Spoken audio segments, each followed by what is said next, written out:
واذكر في الكتاب إبراهيم إنه كان صديقا نبيا۔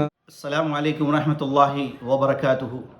محترم ناظرین، میں ڈاکٹر سید آصف عمری، ناظم جمعیت اہل حدیث حیدرآباد و سکندرآباد۔ جمعیت اہل حدیث حیدرآباد و سکندرآباد کے زیر اہتمام دوسرا مسابقہ قرآن مجید کا اختتامی اجلاس 27 فروری بروز اتوار بعد نماز مغرب دفتر جمعیت اہل حدیث لنگر ہاؤس میں منعقد ہونے جا رہا ہے، جس کی صدارت فضیلت الشیخ اصغر علی امام مہدی سلفی حفظہ اللہ امیر مرکزی جمعیت اہل حدیث ہند فرمائیں گے۔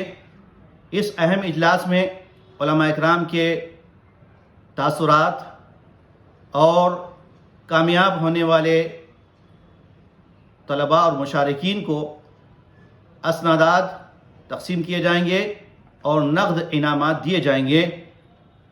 ساتھ ہی ساتھ مہمانوں کے لیے ان کی تکریم کے لیے مومنٹوز بھی دیے جائیں گے۔